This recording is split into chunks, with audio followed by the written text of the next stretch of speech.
حضور کا فیض آج بھی جاری ہے. بدبخت ہے وہ لوگ, نابینا ہے وہ لوگ, اندھے ہیں وہ لوگ جو سمجھتے ہیں کہ وصال کے بعد فیض بند ہو گیا, معاذ اللہ ان کی قبر ہو گئی, زندہ نہ رہے. بدبختو تم زندہ نہ رہو, مصطفیٰ کو مردہ سمجھنے والو. مصطفیٰ زندہ تھا, زندہ ہے, زندہ رہیں گے. اب آ جائیں جی ہمارے جو ممدوح ہیں ڈاکٹر طاہر القادری صاحب حفظہ اللہ تعالی, جب بڑھاپے میں پھر سامنے آ گئے ہیں. ایک ان کا کلپ بڑا وائرل ہے, نبی کو مردہ کہنے والوں تم مر جاؤ, اور پتہ نہیں کیا کیا انہوں نے گالیاں دی ہیں. مجھے نہیں سمجھ آتی وہ کس کو یہ گالیاں دے رہے ہیں. امت میں کوئی بھی نبی صلی اللہ علیہ وآلہ وسلم کو آخرت کی زندگی میں مردہ نہیں مانتا, تو اس کا مطلب ہے کہ وہ دنیا کی زندگی سے جو نبی اسلام کی موت ہوئی اسی کا انکار کر رہے ہیں نا. جب ڈاکٹر طاہر القادری صاحب کہتے ہیں نبی کو مردہ کہنے والوں تم مر جاؤ, تو اس کا مطلب ہے کہ وہ ان لوگوں کو ٹانٹ کروا رہے ہیں جو دنیا سے نبی اسلام کی موت کے قائل ہیں. تو دنیا سے موت کے قائل تو سارے ہی ہیں, پھر ڈاکٹر طاہر القادری صاحب قائل نہیں ہوں گے. اور اگر آپ آخرت میں مردہ کہنے کی بات کہہ رہے ہیں تو وہ تو کوئی نہیں کہتا. ہمارا تو جھگڑا ہی ہے کہ آخرت کی زندگی ہے. وہ کہتے ہیں نہیں جی قرآن میں ہے کہ جو اللہ کی راہ میں مارے جائیں ان کو مردہ مت کہو, وہ اللہ کے حضور زندہ ہیں, سورۃ البقرہ. اور سورہ آل عمران میں آیا کہ ان کے بارے میں گمان بھی نہ کرنا کہ وہ مردہ ہیں, وہ زندہ ہیں, بلکہ ان کو رزق بھی دیا جاتا ہے. تو وہ کہتے ہیں قرآن میں آیا کہ آپ نے شہداء کو مردہ نہیں کہنا. کیا صحابہ کرام نے اس آیت کا یہ مطلب لیا تھا کہ جب کوئی صحابی فوت ہو جاتا تھا تو دوسرا صحابی کہتا تھا کہ یہ مرا نہیں ہے, اس کا جنازہ نہیں پڑھانا, اس کو غسل نہیں دینا, اس کو کفن نہیں دینا, اس کو دفنانا نہیں ہے, اس کی قبر نہیں بنانی؟ کیا کسی صحابی نے یہ رزلٹ نکالا؟ بالکل ایسا نہیں ہوا. ایون نبی علیہ السلام کو غسل دیا گیا ان کے مبارک کپڑوں میں, ان کا بھی جنازہ ہوا. یہ بھی کتنا پبلک میں جھوٹ مشہور کیا ان ظالموں نے. ان کو اللہ پوچھے, رسول اللہ کے اوپر جھوٹ باندھا ہے انہوں نے کہ جی نبی علیہ السلام کا جنازہ ہی نہیں ہوا. سنن ابن ماجہ میں حدیث موجود ہے, وفات النبی کے اوپر پورا ایک الگ سے چیپٹر امام نسائی نے لکھا ہے سنن نسائی الکبریٰ میں, وہ الگ سے پرنٹ ہو چکا ہے, ہماری ویب سائٹ پہ رکھا ہوا ہے. نبی علیہ السلام کے جنازے سے متعلق, آپ کے غسل سے متعلق ساری احادیث ایک جگہ جمع کی ہیں, اس کا نام ہی ہے وفات النبی, اس میں پوری حدیث موجود ہے. ہاں ایک چیز ضرور ہے کہ نبی علیہ السلام کا جنازہ جو ہوا اس میں کوئی امام نہیں تھا. وہ امام شافعی کا قول ہے, سنن کبریٰ البیہقی میں امام بیہقی نے نقل کیا کہ یہ صحابہ کرام نے رسول اللہ کو پروٹوکول دیا کہ ان کی میت کی موجودگی میں کوئی امامت نہ کرے, سب اپنا اپنا جنازہ پڑھتے تھے, 4 تکبیرات پڑھتے تھے, درود شریف پڑھتے تھے, دعا سب کچھ ہوا, سب نے جنازہ پڑھا, 3 دن تک جنازہ ہوتا رہا.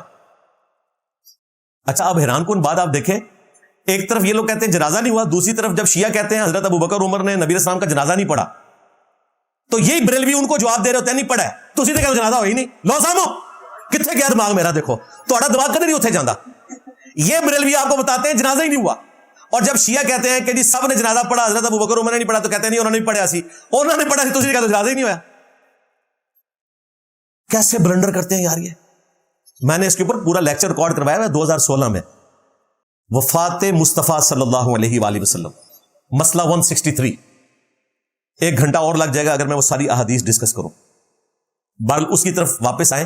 ڈاکٹر طاہر القادری صاحب سے میں پوچھوں گا, یہ جو آپ گالیاں دے رہے ہوتے ہیں کہ نبی کو مردہ کہنے والوں تم مر جاؤ, یہ آپ کو پتا ہے آپ کس کو گالی دے رہے ہیں؟ اس امت کے ٹاپ کے ولی کو, سیدنا ابوبکر الصدیق رضی اللہ تعالیٰ عنہ علیہ السلام, ان کو یہ گالی دے رہے ہو تم. انہیں یہ ساری آیات پتہ تھی کہ شہداء زندہ ہیں اور شہداء سے اعلیٰ درجے کی زندگی انبیاء کی ہے, لیکن انہوں نے رسول اللہ کی میت کے اوپر کیا خطبہ دیا؟ وہ صحیح بخاری میں رپورٹ ہوا ہے, کم از کم 4 جگہ پہ تفصیل کے ساتھ آیا صحیح بخاری کے اندر. اور ہماری ماں سیدہ عائشہ کی حدیث صحیح بخاری میں وہ اس عقیدے کو بالکل کھول کر بیان کر دیتی ہے.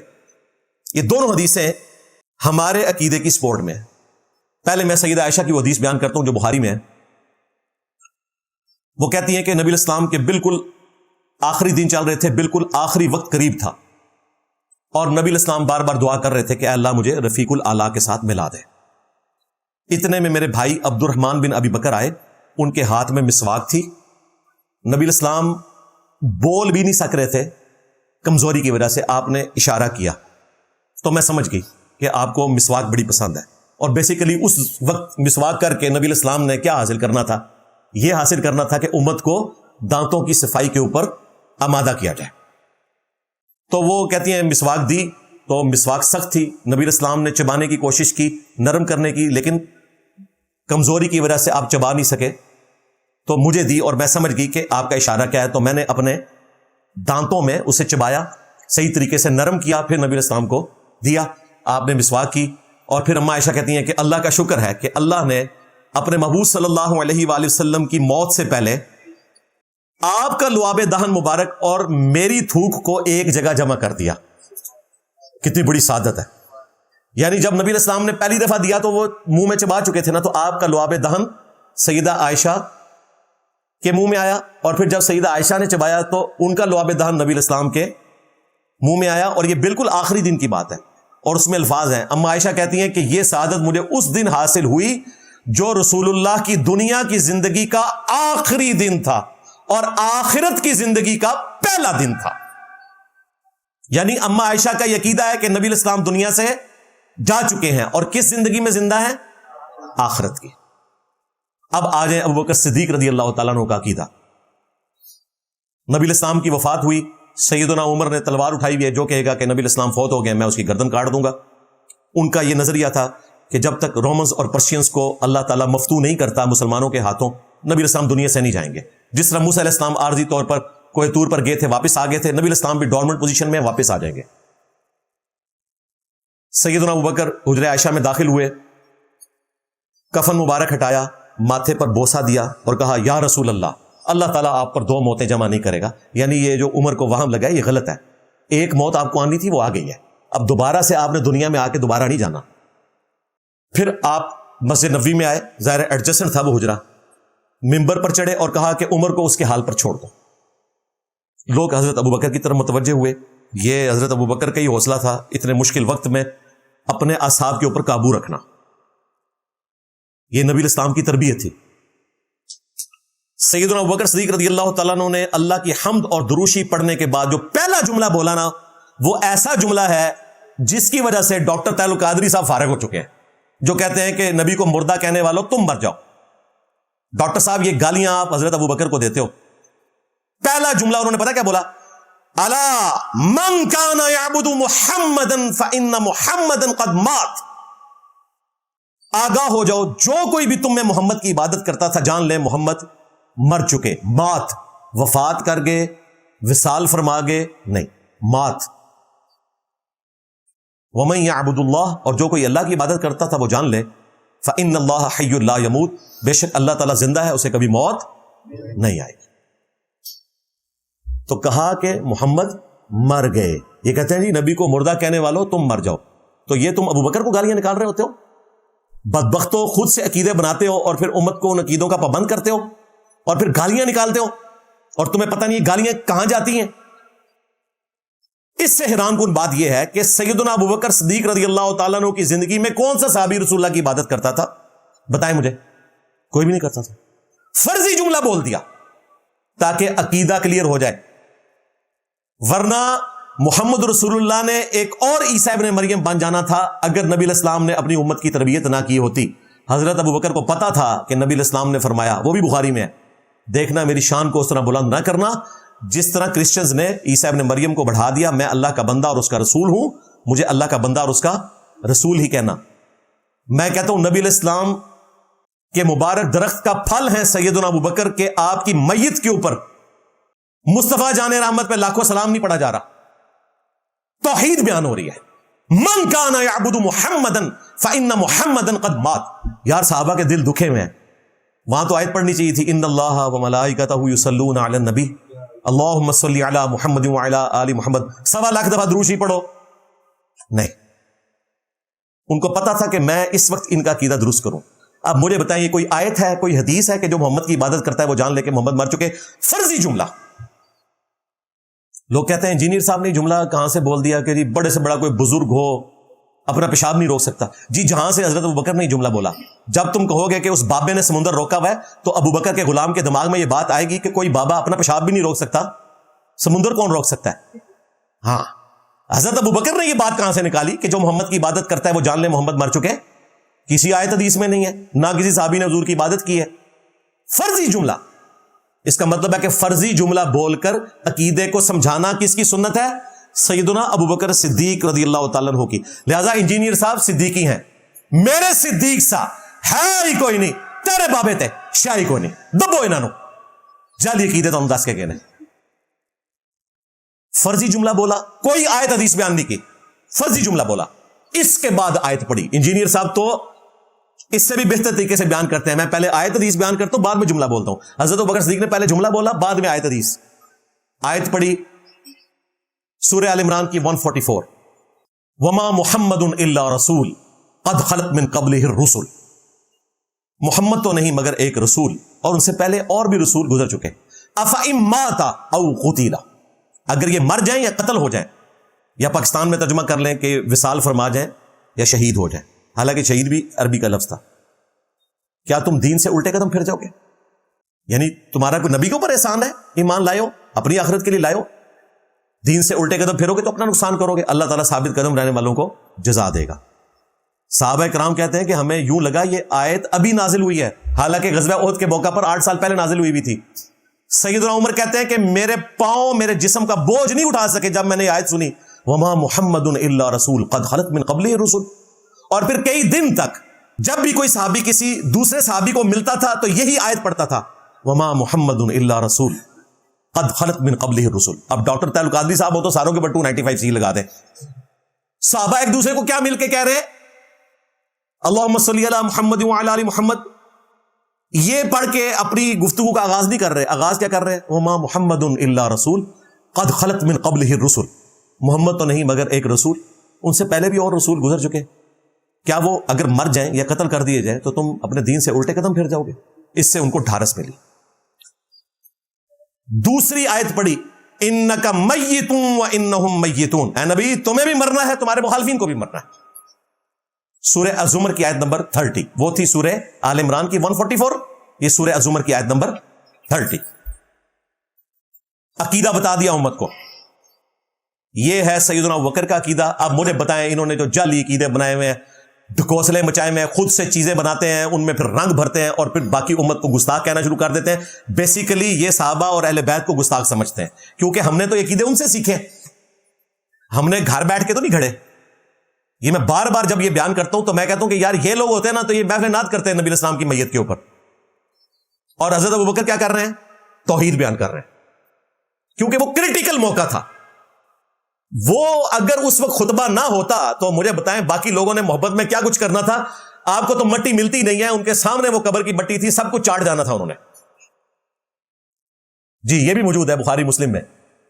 نبی الاسلام اپنے آخری دنوں میں بار بار اپنے چہرے اقدس سے تکلیف کی وجہ سے چادر ہٹاتے تھے اور کہتے تھے, لعن اللہ الیہود والنصارى اتخذوا قبور انبیائہم مساجدا. اللہ کی لعنت ہو یہود و نصارہ پر, انہوں نے اپنے نبیوں کی قبروں کو سجدہ گاہ بنا لیا تھا.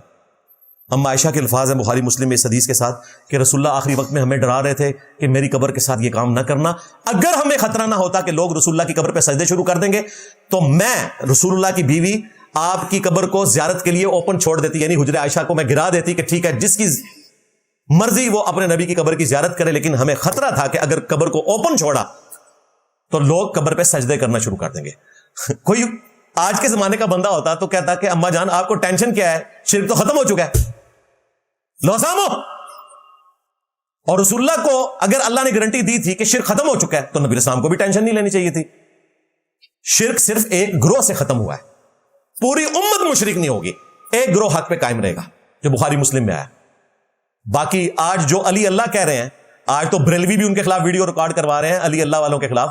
تو بریلویوں سے پوچھنا چاہیے, میں نے یہ ایک لیکچر رکھا ہوا ہے, ایک اسپیشل بناؤں گا اس کے اوپر بھی, کہ جو علی اللہ کہہ رہے ہیں اور ڈاکٹر اشرف جلالی صاحب ان کے خلاف ویڈیو ریکارڈ کروا رہے ہیں, تو ڈاکٹر صاحب تو سیدھے سانو دسیا سی کہ شرک مک چکا ہے, تے علی اللہ جڑے کہہ رہے ہیں پھر شرک تو نہ ہویا, اور وہ کہہ رہے ہیں کہ شرک کر رہے ہیں اور شرک تو مک چکے ہیں. یار شرک کو نہیں مکیا, ہاں شرک جاری ہے. ہاں ایک گروہ قیامت تک حق پہ قائم رہے گا, وہ توحید کے بارے میں زیرو ٹالرنس رکھے گا. آج بھی الحمدللہ ایسے لوگ موجود ہیں جن کی توحید بالکل ویسے ہی ہے جس طرح نبی الاسلام نے جب آنکھیں بند کی تھی اپنی امت کو وہ توحید دے کر گئے تھے. اور یہ اس امت کا خاصہ ہے. موسیٰ علیہ السلام تو 40 دن کے لیے کوہ طور پہ گئے, 70,000 صحابہ جو ہیں مرتد ہو گئے, بچڑے کو خدا بنا لیا. آج دیکھیں ہمارے نبی کو دنیا سے گئے ہوئے 1400 سال سے زیادہ گزر چکے ہیں, لیکن بالکل 24 کیرٹ سونا توحید ہے کروڑوں لوگوں کی. اس لیے تو اگلے انبیاء رش کریں گے، یہ امت توحید ہے. اور اگر آپ ایک براڈر لیول پر دیکھیں تو شرک فی ذات کے حوالے سے صرف ایک یہ نصیریہ نے خباثت کی ہے، ادروائز اللہ کی ذات میں کسی نے شرک نہیں کیا. صفات میں ضرور کیا. سارے فرقے محمد عبدہ و رسولہ ہی پڑھتے ہیں، محمد اللہ کے بندے اور اس کے رسول ہیں. کوئی نہیں کہتا کہ وہ اللہ کے بیٹے ہیں، جس طرح کہ کرسچنز کے اندر غلط عقیدہ آ گیا تھا. تو یہ امت توحید ہے. تو سیدنا ابوبکر نے یہ عقیدہ امت کو بتا دیا. تو ہم تو بھئی حضرت ابوبکر کے ساتھ کھڑے ہوئے، ہمارے عقائد تو وہ ہیں. اب ڈاکٹر طیب قادری صاحب کا یہ کہنا کہ نبی کو مردہ کہنے والوں تم مر جاؤ، تو ظالموں کیوں لوگوں کے جذبات کے ساتھ کھیلتے ہو، ان کے عقیدے کیوں خراب کرتے ہو؟ تم کہنا کیا چاہتے ہو بھائی؟ اس سے نکالنا کیا چاہتے ہو؟ صحابہ کرام کو گمراہ کہنا چاہتے ہو، انہیں گستاخ رسول کہنا چاہتے ہو؟ حقیقت یہ ہے کہ صحابہ اور اہل بیت گستاخ رسول نہیں تھے. گستاخ رسول تم ہو جنہوں نے اپنی مرضی سے رسول اللہ کی طرف غلط عقائد منسوب کر دیے، وَلِعَوْذُ بِاللَّهِ تعالی. اب رہا معاملہ شہداء کی زندگی کا، جو اکثر بنیاد بنا کے تو انہوں نے ادھم مچایا ہوتا ہے. جی قرآن میں آیا سورۃ البقرہ میں وَلَا تَقُولُوا لِمَن يُقْتَلُ فِي سَبِيلِ اللَّهِ أَمْوَاتٌ، جو لوگ اللہ کی راہ میں مارے جائیں انہیں مردہ مت کہو، وہ تو زندہ ہیں. آگے پڑھو، مگر تمہیں ان کی زندگی کا شعور ہی نہیں. جب زندگی کا شعور ہی نہیں تو پھر لج کیوں فرائی کرتے ہو؟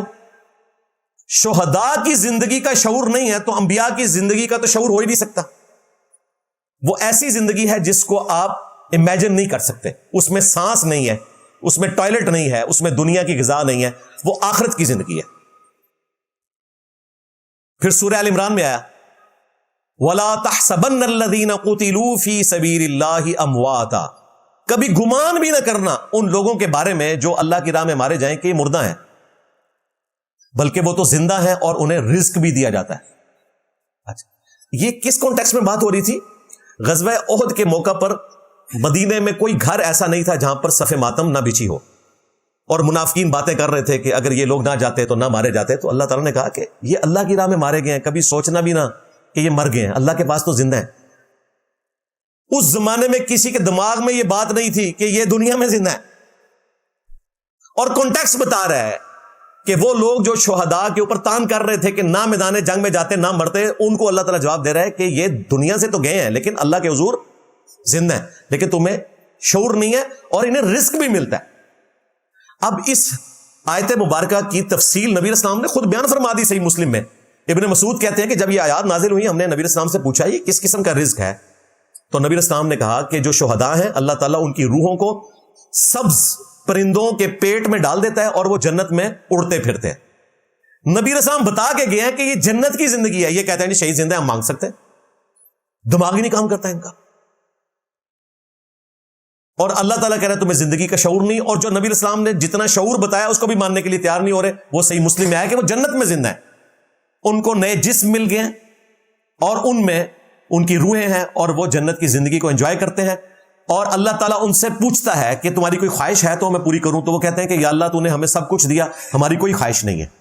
پھر اللہ تعالیٰ جب بار بار پوچھتا ہے تو کہتے ہیں ایک ہی خواہش ہے کہ دنیا میں دوبارہ بھیج، تیری راہ میں مارے جائیں اور واپس آئیں. اللہ تعالیٰ کہے گا یہ تو بین ہے، جو ایک دفعہ آ گیا اب دنیا میں دوبارہ نہیں جا سکتا. تو پھر وہ کہتے ہیں بس اس کے سوا اور کوئی خواہش نہیں ہے، تو نے اتنا کچھ ہمیں دیا. تو نبی الاسلام نے شہداء کی زندگی بتا دی. یہ کہتے ہیں نہیں جی شہید زندہ ہے تو زندہ سے مانگ سکتے ہیں، اللہ سے ڈر جاؤ. شہید اگر زندہ ہے دنیاوی طور پر تو اس کی بیوہ نکاح کیوں کرتی ہے؟ کیا وہ بدکار عورت ہوتی ہے؟ نعوذ باللہ. جعفر طیار شہید ہوئے غزوہ موتا میں. حضرت علی کے بھائی جنہوں نے نجاشی کے دربار میں سورہ مریم کی تلاوت کی تھی، ان کی شہادت کے بعد ان کی جو بیوی تھی اسما بنت امیس، ان سے شادی کی حضرت ابوبکر نے، اور ان سے محمد بن ابی بکر پیدا ہوئے. اور پھر چند سالوں کے بعد حضرت ابوبکر بھی فوت ہو گئے. پھر اسی بیوہ کے ساتھ حضرت علی نے شادی کر لی. اسی لیے محمد بن ابی بکر کی پرورش حضرت علی نے کی تھی، اور عبداللہ بن جعفر کی پرورش بھی حضرت علی نے کی تھی. یہ دونوں حضرت علی کے انڈائریکٹ بیٹے تھے اسما بنت امیس کی وجہ سے. اسی لیے جنگ جمل میں محمد بن ابی بکر حضرت علی کے ساتھ تھے اور اما عائشہ کو سمجھاتے تھے، اور بعد میں اما عائشہ کو محمد بن ابی بکر کے ساتھ مولا علی نے واپس رخصت کیا تھا. تو اس زمانے میں تو کسی کے دماغ میں نہیں ہوتا تھا کہ جی شہید زندہ ہے تو اس کی بیوہ نکاح نہیں کر سکتی. یہ بھی یاد رکھیے گا کہ نبیوں کی جو بیوہ ہیں ان سے نکاح اس وجہ سے بین نہیں کیا گیا کہ نبی زندہ ہے، نہیں، اس وجہ سے کہ وہ امت کی ماں ہیں. النبی اولا بالمؤمنین من انفسہم وازواجہ امہاتہم، نبی مومنین کی جانوں سے بڑھ کر ان پر حق رکھتے ہیں، اور نبی کی بیویاں امت کی مائیں ہیں۔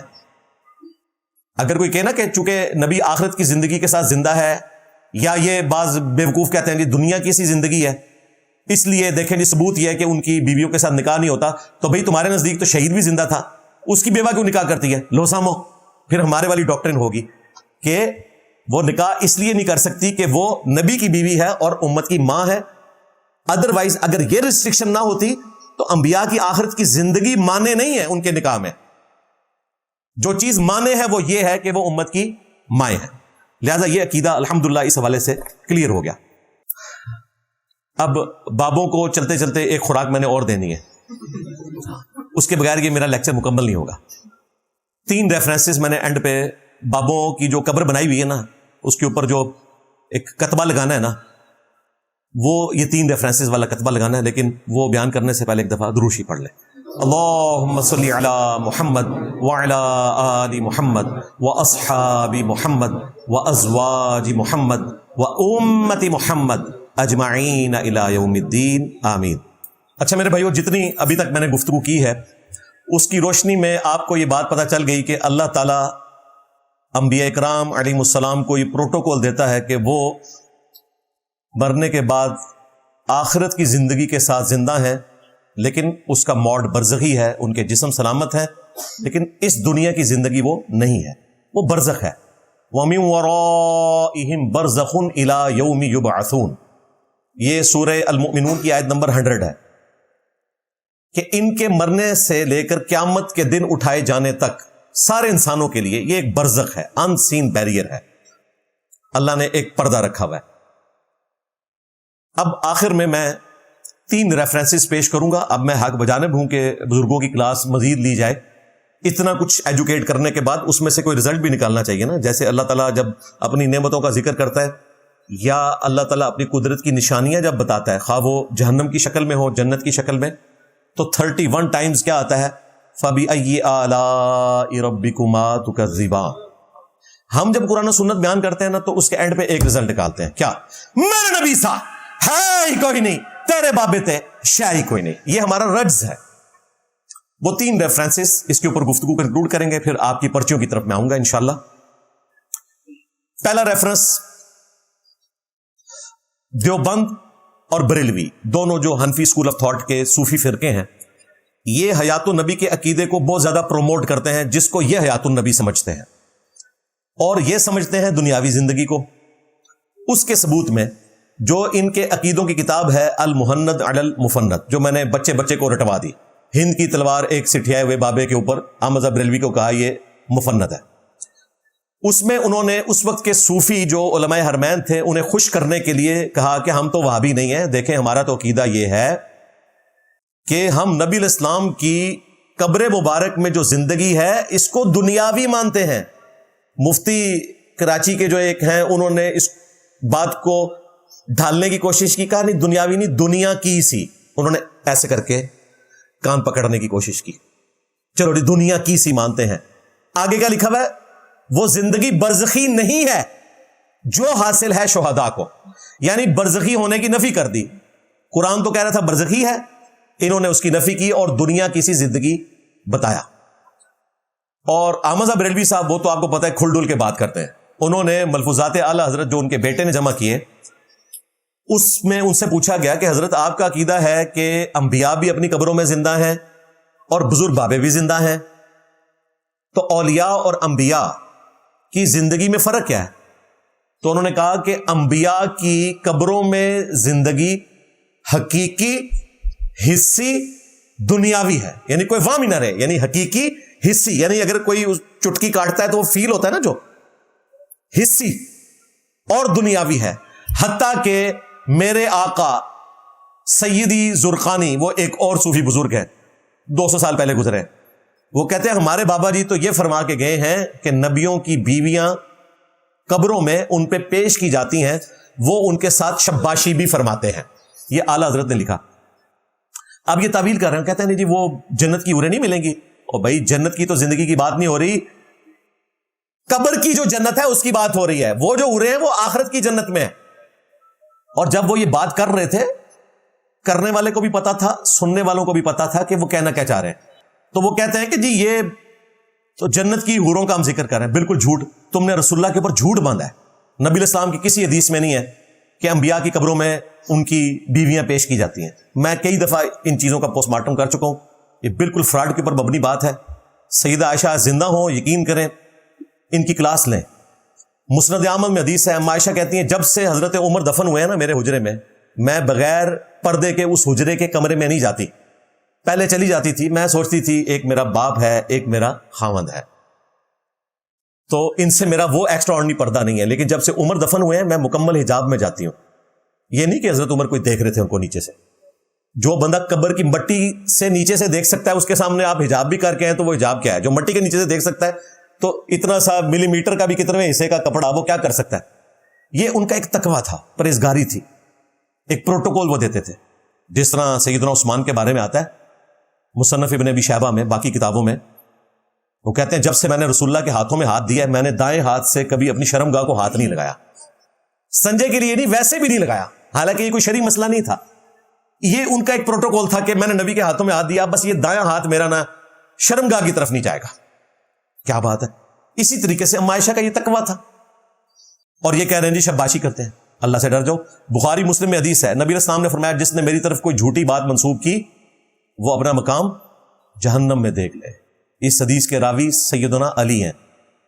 اور مولا علی کی ایک اور حدیث ہے بخاری اور مسلم میں، وہ کہتے ہیں کہ میں آسمان سے زمین پر گر پڑوں یہ تکلیف تو میں برداشت کر لوں گا، لیکن جو تکلیف اس بات کی ہونے والی ہے میں وہ برداشت نہیں کر سکتا کہ میں کوئی ایسی بات رسول اللہ کی طرف سے بیان کروں جو میں نے خود نبی علیہ السلام سے سن نہ رکھی ہو. اس کے بعد انہوں نے خوارج کے قتال کے اوپر اپنی فوج کو ابھارا کہ امت کے بہترین لوگ ہوں گے جو خارجیوں کو قتل کریں گے. اور یہ اپنی طرف سے عقیدے بنا کے منسوخ کرتے ہیں اور پھر کہتے ہیں جی آپ اس کا رد کریں. رد کیا؟ رد کے لیے یہی کافی ہے کہ یہ ردے ہوئے عقیدے تسی آپ کڑے نے. یہ ایک ریفرنس. دوسرا ریفرنس اسی کو سپورٹیو ہے اس حوالے سے کہ جب چند دیوبندی علماء نے المحنت کی اس عبارت کو جان بوجھ کر دفاع کرنے کے لیے کہا کہ نہیں ہم آخرت کی زندگی مانتے ہیں، یہ جو ہم نے کہا نا دنیا کی سی ہے، تو اس سے مراد یہ ہے کہ جس طرح دنیا میں جسم سلامت ہوتا ہے اس طرح چونکہ قبر میں بھی سلامت ہے، اس لیے ہم نے یہ دنیا کی سی یوز کیا، ادروائز ہم بھی آخرت کی مانتے ہیں. تو ہم نے اس پہ کیا کہا تھا؟ نہ، جھوٹ بول رہے ہو. اچھا تجھے بتاتے ہیں، تمہارے بڑے اب تو کیمرے میں آ کے یہ باتیں بیان کر رہے ہیں. مفتی تقی عثمانی صاحب جو دیوبند کے اس پلانٹ ارتھ پہ مفتی اعظم ہیں، جن کا استقبال دیوبند مدرسے انڈیا میں اس طرح ہوا ہے گویا کہ امام حنیفہ قبر سے نکل کے آ گئے. اتنا بڑا ان کا استقبال ہوا ہے. وہ درس حدیث میں یہ واقعہ سنا رہے ہیں، جعلی جھوٹا واقعہ رسول اللہ کے اوپر باندھا ہوا. تو مورخین نے لکھا ہے کہ جو ہی یہ شعر پڑھے تو روضہ اقدس میں سے نبی کریم سرور دو عالم صلی اللہ علیہ وسلم کا دست مبارک ظاہر ہوا اور ہزاروں انسانوں نے یہ نظارہ کیا کہ دست مبارک ظاہر ہوا. احمد کبیر رفاعی رحمۃ اللہ نے دست مبارک کو بوسہ دیا اور دست مبارک پھر واپس رہا. اتنا عظیم الشان واقعہ ان کے ساتھ پیش آیا اور یہ مورخین نے متعدد تاریخوں میں لکھا ہے اور لکھا ہے کہ ہزارہ افراد کی موجودگی میں یہ واقعہ پیش آیا کہ 555 ہجری میں. اور یہ واقعہ انہوں نے اس لیے بیان کیا کہ بابے لکھ گئے. جو بندیوں کے جو بابا جان ہیں شیخ زکریا کاندلوی، انہوں نے فضائل حج میں لکھا یہ واقعہ جو تبلیغی جماعت کے نصاب میں شامل ہے. اور باپا جانی ہمارے ایکس مرشد، انہوں نے فضائل سنت میں لکھا کہ 555 ہجری میں نبی الاسلام کی وفات کے 550 سال بعد جب شیخ احمد رفاعی صوفی مصر سے قبر رسول پر حاضر ہوئے تو انہوں نے کوئی اشعار نعت کے کہے اور اینڈ پہ انہوں نے ریکویسٹ کی کہ یا رسول اللہ جب تک میں مصر میں تھا میری روح آپ کے آستانہ اقدس پہ حاضری دیتی تھی، آج تو میں اپنے جسم کے ساتھ آیا ہوں تو قبر مبارک سے اپنا ہاتھ باہر نکالیے تاکہ میں اسے بوسہ دوں. توبہ توبہ توبہ. اندازہ کریں یہ ڈیمانڈ کبھی سیدنا ابوبکر، عمر، عثمان، علی، سیدہ عائشہ، سیدہ فاطمہ نے نہیں کی جو واقعتاً نبی علیہ السلام کو مس کرتے تھے. دیکھیں ہمارا مس کرنا چھوٹی چیز ہے، جو لوگ ساتھ رہے ہیں نا ان کا مس کرنا بڑی چیز ہے. 6 مہینے بعد سیدہ فاطمہ کی ڈیتھ ہوئی ہے رسول اللہ کے غم میں، 22 سال کی عمر میں. 22 سال کیا عمر ہوتی ہے؟ ان کو تو نبی علیہ السلام نے کوئی اس طرح کی زیارت نہیں کروائی. تو کہتے ہیں جی 90,000 لوگوں کی موجودگی میں شیخ احمد رفاعی کے لیے نبی علیہ السلام نے قبر اقدس سے ہاتھ باہر نکالا اور شیخ احمد رفاعی نے بوسہ دیا. اس وقت مسجد نبوی میں 90,000 کا مجمع تھا، حالانکہ آج سے 100 سال پہلے بھی مسجد نبوی کے اندر 90,000 کا مجمع نہیں آتا تھا، اور یہ بات کر رہے ہیں 555 ہجری کی، آج 1447 ہجری ہے. جھوٹ. دوسرا، 90,000 لوگ ہاتھ مبارک کو کیسے دیکھ سکتے ہیں جب تک کہ ایٹ لیسٹ وہ کچھ 100 فٹ تک بلند نہ ہو، ورنہ تو قریب کے 500-600 بندے ہی دیکھ سکتے ہیں. پھر تیسری بات جو ان سے بلنڈر ہوا، وہ کہتے ہیں جو لوگ دیکھنے والے تھے ان میں عبد القادر جیلانی کا نام بھی ذکر کیا جاتا ہے. میں شاید پھڑ لیجیے پھر، کیونکہ شیخ عبد القادر جیلانی پیر ہیں ان کے نا، شیخ احمد رفاعی کے. عرب میں یہ صوفی سلسلہ قادریہ رفاعیہ چلتا ہے. کویت میں بھی آپ کو یہ صوفی نظر آتے ہیں نا، وہ جو عجیب و غریب قسم کی حرکتیں کرتے ہوئے، کبھی پیٹ میں وہ چھری داخل کر کے نکال رہے ہیں اس کو تصوف کے نام کے اوپر، وہ سارے فراڈیے یہی ہیں رفاعی. اس طریقے سے افریقہ میں بھی یہ سلسلہ ہے. تو عبد القادر جیلانی کے یہ خلیفہ تھے رفاعی. اب حیران کن بات ہے کہ کتنی بڑی بدبختی ہے عبد القادر جیلانی کی بقول ان کے، کہ قبر مبارک سے ہاتھ نکلا ہے، انہوں نے نہیں چوما، ان کے مرید نے چوم لیا. کتنی بڑی بدبختی ہے. ہونا چاہیے تھا کہ مرید نے کہا کہ حضرت آپ کے صدقے مجھے یہ فیض ملا، پہلے آپ چومیں پھر میں چوموں گا. ہائے ہائے ہائے. دیکھو نا، ایک ایکس صوفی دے دماغ اس طرح کی گل آ سکتی ہے نا. ہاں جی، وہ بھی کیا دن تھے، ہم بھی ایک جن تھے. آج ہم دیو ہیں، جنوں کے بھی پیو ہیں، دیو کے بھی پیو ہیں. دیو باندھ اللہ دیو. یہ روحانی باپ کی میں بات کر رہا ہوں، میں وہ بگوٹن کی بات نہیں کر رہا. کیا انجینئر صاحب کہتے ہیں جن تو شیطان ہوتا ہے. اچھا جی، پھر دیوبند جڑا ہے وہ شیطانی گروہ ہے، پھر ٹھیک کہتے ہیں بریلوی. یہ تفنن کے طور پہ بات ہو رہی ہوتی ہے. اور جن سارے پیڑے نہیں ہوتے. حضرت سلیمان علیہ السلام کے کئی صحابی بھی جن تھے. تو شیخ احمد رفاعی نے بوسہ لیا اور کہتے ہیں کہ یہ خواب میں نہیں، بیداری میں ہوا. بالکل جھوٹ، نبی الاسلام کے اوپر جھوٹ باندھا. اور اس سے ان کا عقیدہ کھل گیا. جو یہ کہتے تھے نا کہ ہم برزخی مانتے ہیں، تو برزخی زندگی میں کوئی شخص قبر سے ہاتھ باہر نہیں نکال سکتا. یہ ایک فزیکل فینومینا آف نیچر ہے. اس کا مطلب ہے یہ نبی الاسلام کو دنیاوی طور پہ زندہ مانتے ہیں. یہ جھوٹ بولتے ہیں آپ سے. یہ میں نے ثابت کر دیا اللہ کے فضل سے. آخری ریفرنس تیسرا، وہ ان کے بڑے بابوں کو میں نے ضرور پھکی دینی اینڈ پہ. یہ ہمیں کہتے تھے جی یہ لوگ جو ہے وہ نبی کی شان کو کم کرتے ہیں، یہ حیات النبی کو نہیں مانتے، اور حیات النبی سے مراد ان کا فراڈ والا عقیدہ. ہم تو حیات النبی کو مانتے ہیں. ہمارے تو محدث نے کتاب لکھی ہے امام بیہقی نے، حیات الانبیاء فی قبورہم. میں نے آج ساری آیات اور احادیث کریٹیکل کور کر دی ہیں. میں نے تو قرآن سے حیات الانبیاء کا عقیدہ ثابت کر دیا. اب دیکھیں یہ کیسے پھنس گئے. ان کے جو بڑے بزرگ ہیں علی بن عثمان حجویری المعروف داتا گنج بخش، انہوں نے کتاب لکھی کشف المحجوب، اس میں بھی یہ واقعہ لکھا. اور تذکرۃ الاولیاء شیخ فرید الدین عطار، جس کو منگولوں نے کیا تھا، ہاں وہی 627 ہجری میں جو اپنے بزرگوں سے جا ملے، اور علی حجویری صاحب 465 ہجری میں اپنے بزرگوں سے جا ملے. کہتے ہیں انجینئر صاحب ہمیں بڑی توہین کے ساتھ کہتے ہیں بزرگوں سے جا ملے. بھئی تمہاری تو خواہش ہے کہ جینا مرنا جو ہے وہ اپنے مرشد کے ساتھ ہے. مرشد دا دیدار وے باہو سانو لاکھ کروڑا حجا ہوں. جب میں تمہارے بزرگوں کو کہتا ہوں کہ وہ اپنے بزرگوں کے پاس جا کے پہنچ گئے، تو یہ گالی تو نہیں ہے، تمہاری خواہش ہے. جی بابا کہتا ہے جی بابا گالی. بابا کہاں سے گالی ہے؟ اشفاق صاحب تو کہتے ہی بابا جی تھے. اشفاق احمد کو تو کہانیاں کرانے کے اوپر کسی نے نہیں کہا کہ یہ بزرگوں کو بابا کیوں کہتے ہو. اور ہمارے جو مرشد ہیں مصباحی صاحب، وہ تو کہتے ہیں بابا. انجینئر محمد علی مرزا کو کیا پتا کہ بابا کیا ہوتا ہے؟ بابے کا ایک اپنا ہی وکھرا جہاں ہوتا ہے. تو یہ گالی دے رہے ہوتے ہیں کیا؟ تو بابا کوئی نوٹوریس ورڈ نہیں ہے. ہم تو کہتے ہیں کہ ہمارے بابا جان وہ ہیں جن کی قبر مدینے میں ہے، ہاں صلی اللہ علیہ وآلہ وسلم، کیونکہ ان کی بیویاں امت کی مائیں ہیں اور نبی امت کے روحانی باپ ہیں. النبی اولا بالمؤمنین من انفسہم وازواجہ امہاتہم. الحمدللہ. تو کشف المحجوب اور تذکرۃ الاولیاء دونوں میں یہ لکھا ہوا ہے. اور یہ صرف ان صوفیوں نے نہیں، سارے حنفی اپنے امام ابو حنیفہ کی شان کو غلط طریقے سے بلند کرنے کے لیے فخریہ یہ واقعہ لکھتے ہیں کہ جی انہوں نے ایک دفعہ خواب میں دیکھا کہ نبی علیہ السلام کی قبر مبارک میں اترے ہیں اور آپ کی ہڈیوں کو چن رہے ہیں، بعض کو بعض سے الگ کر رہے ہیں. آپ یہ نہ سمجھیے گا کہ یہ ہڈیوں سے مراد یہاں پہ ڈھانچہ اور ڈھانچے سے مراد جسم ہے. انجینئر صاحب آپ نے خود حدیث بیان کی ہے کہ عربی لوگ ہڈیوں کو استعمال کرتے ہیں ایکویلنٹ ٹو جسم کے. ابو داؤد کی حدیث جو میں نے بیان کی، یہاں پر ہے بعض کو بعض سے چن رہے ہیں، یعنی وہ ایگزیکٹلی وہی. تو گھبرا کر اٹھے. گھبرا کر اس لیے اٹھے کہ انہیں پتا چل گیا کہ انہوں نے شیطانی خواب دیکھا ہے. اس میں الفاظ ہے گھبرا کے اٹھے، پریشان ہوئے. ابن سیرین سے پوچھنے کے تعبیر، ایک تابعی ہیں دوسرے 110 ہجری میں فوت ہوئے. یہ کہانی ہے مطلب, لیکن چونکہ یہ بیان کرتے ہیں میں وہ بیان کر رہا ہوں. تو انہوں نے کہا کہ آپ کے لیے خوشخبری ہے کہ آپ نبی علیہ السلام کی سنت کو جمع کریں گے اور صحیح اور ضعیف کو الگ کریں گے. یار اگر اس طرح کا کوئی کام امام ابو حنیفہ نے کیا ہے تو وہ بتاؤ کدھر ہے؟ آج تو امت جن کتابوں کو مانتی ہے ان میں سے کوئی ایک کتاب بھی امام حنیفہ کی نہیں ہے. اگر انہوں نے کوئی سنت کی خدمت کی ہوتی تو آج ٹیبل پہ رکھی ہوتی. جنہوں نے کی ہے ان کی نظر آ رہی ہے. احادیث جمع کریں گے.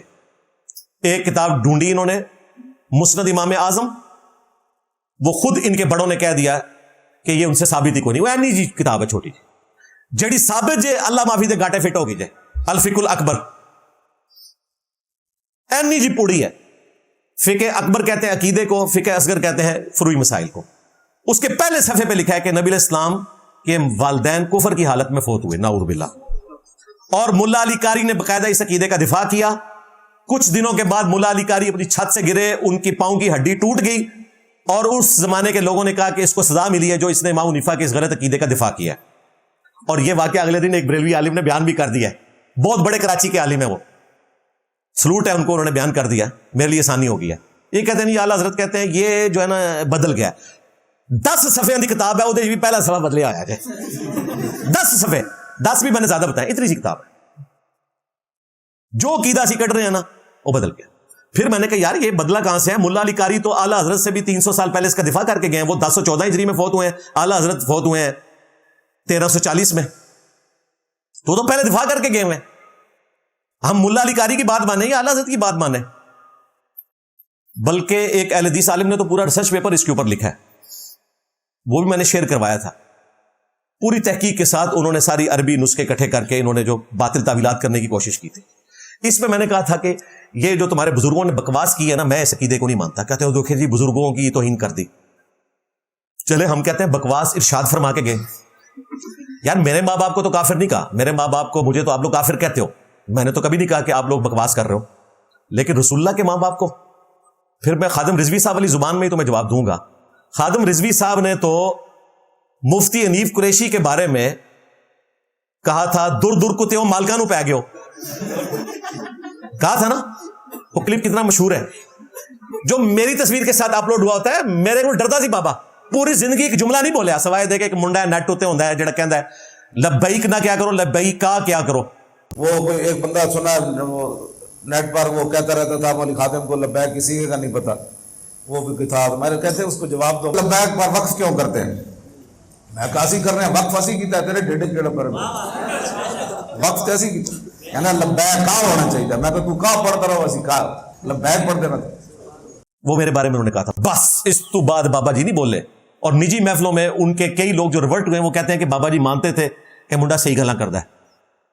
بابا جی اپنا ایمان بچا گئے ہیں اپنے بابوں کا دفاع نہ کر کے اس معاملے میں. باقی جو انہوں نے غلطیاں کی وہ اللہ کو جواب دیں.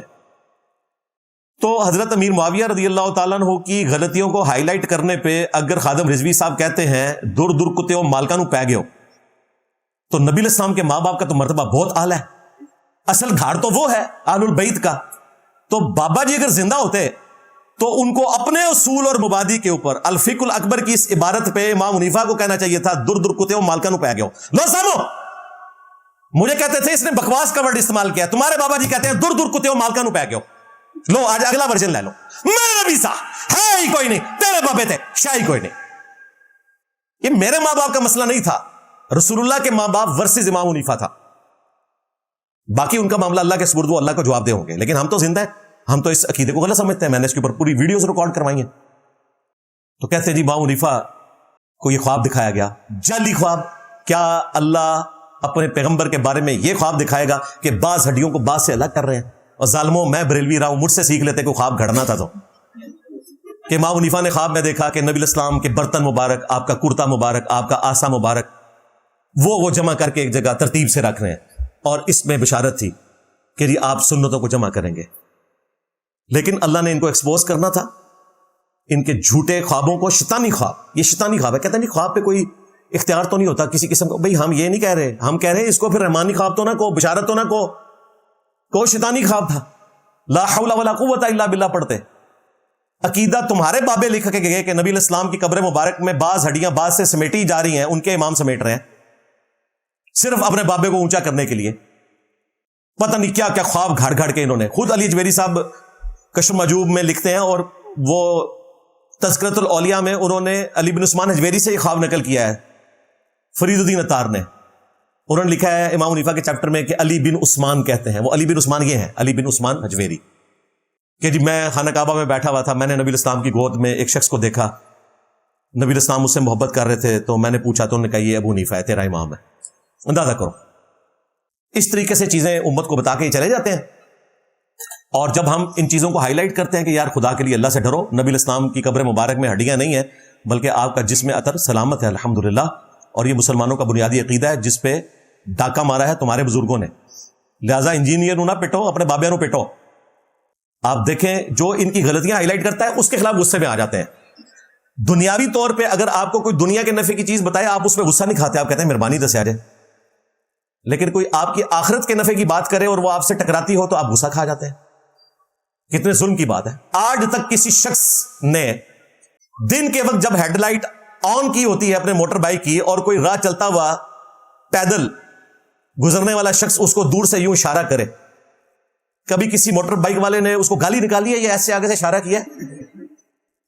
بلکہ آپ فوراً ہیڈ لائٹ بند کرتے ہیں اور شکریہ کے انداز میں اس بندے کی طرف دیکھتے ہیں. اور جو آپ کو یہ بتا رہا ہے کہ آپ کے بابوں نے آپ کے ساتھ زیادتی کی ہے، آپ کے آباء و اجداد کو جہنم میں پہنچایا ہے غلط عقیدے دے کر، اس کی بات پہ آپ غصہ کھا جاتے ہیں. بھائی میں بھی آپ کو ایسے ایسے ہی کر رہا ہوں، یہ لازم بات ہے کہ میری ویڈیوز ان کے بابوں کو ہانٹ کرتی ہیں ایسے ایسے، لیکن آپ کو میں راستہ دکھانے کی کوشش کر رہا ہوں. دیکھیں مجھے بات پتہ چلی تو میں چپ کر کے نہیں بیٹھا، میں نے للکارا ہے ان کے بابوں کو. اور دیکھ لیں ایک وہ وقت تھا 2008-9 کا کہ ہم لوگ ڈرتے ڈرتے بات کرتے تھے، اور ایک آج 10 اگست 2025 ہے. وہ حقیقت جسے تم آج اندھیروں میں بھی کہنے سے ڈرتے ہو ایک دن کے اجالوں میں کہی جائے گی. وہ ایمان جو تم نے گھر کی خلوتوں میں حاصل کیا ایک دن سرعام ندا دی جائے گی. اور یہ اللہ نے وہ دن ہمیں دکھا دیا ہے، سرعام ندا دی جا رہی ہے. کیا میرے نبی سا ہے ہی کوئی نہیں، تیرے بابے تھے شاہ ہی کوئی نہیں. صلو علی محمد وآل محمد، اللہم صلی علی محمد وعلی آل محمد واصحاب محمد وازواج محمد وامت محمد اجمعین الی یوم الدین، آمین.